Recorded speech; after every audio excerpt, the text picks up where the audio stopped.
Let's take a look at Terrace Marshall Jr. as a potential second-round pick for the Detroit Lions. Let's Talk Lions. Welcome back to an all-new episode of Let's Talk Lions. Today I want to look at the potential for the Lions to draft Terrace Marshall Jr. out of LSU in the second round. But first, thank you for liking, thank you for commenting, and subscribing to the channel for all your Detroit Lions news. Now, Terrace Marshall, wide receiver out of LSU, is projected to go pretty much, from what I've seen, anywhere between 27 and 47. So that's a late first round pick to an early mid-range second round pick. Really, 27-37 is the tighter window, but I've also seen a few mock drafts project him a little further down the line. So I wanted to look at him as a potential option for the Detroit Lions in the second round. All of this is assuming that the Lions do not draft a wide receiver or Kyle Pitts at 7. Terrace Marshall Jr. is coming out of LSU, where he did play a little bit under the radar back in 2018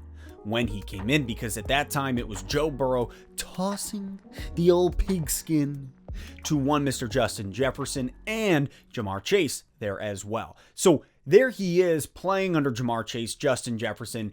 You're not really the prime time guy. And so he was under the radar for a little bit. However, they're very available. People saw his gameplay and was exceptional. Now, Justin Jefferson moves on. He goes to Minnesota. And then you have Jamar Chase, who opts out of the 2020 season. Terrace Marshall takes advantage of that, and he put up some pretty good numbers. He had a total of 48 receptions, 731 yards, and 10 TDs.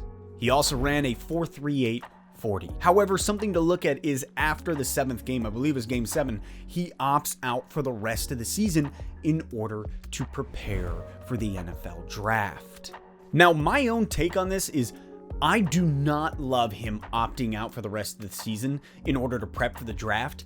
He abandoned the team. To me, that is a very me first mentality, and I do not, just truthfully, do not love that at all. That does bother me. I understand it. I understand every one of these guys is trying to get into the NFL. They're trying to take it to the next level, but I do not like the let me just leave the team, get my stats out there for people to see, and then move on. But as much as I'm bothered by that, let's look at him a little bit deeper. He is a big-bodied receiver, and he has speed. Coming in at that 4.38, like, for that size, the size that he is, to also be able to run as quickly as he does is awesome. And I think he would be a great outside receiver, not to mention how hard he works, but also how good of a route runner he is. I think there's a lot of opportunity for Terrace Marshall Jr. to develop, to progress. You know, you look at him, sometimes the way he plays isn't as fast as his 40. It kind of feels a little bit slower,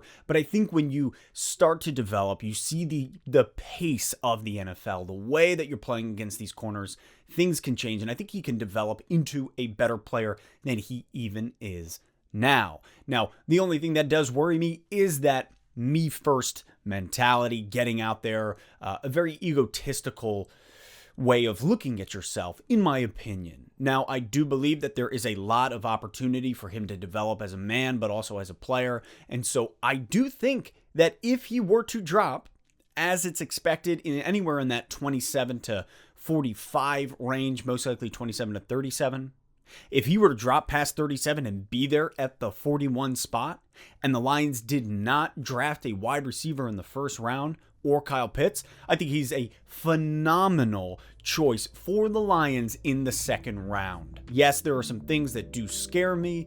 However, I think a lot of that can be developed in the NFL under the right leadership. But what do you guys think? If Terrace Marshall Jr. is available at 41, do you want the Lions to pick him up? Drop your thoughts in the comments. I look forward to reading it. And as always, I'll catch you next time on Let's Talk Lions.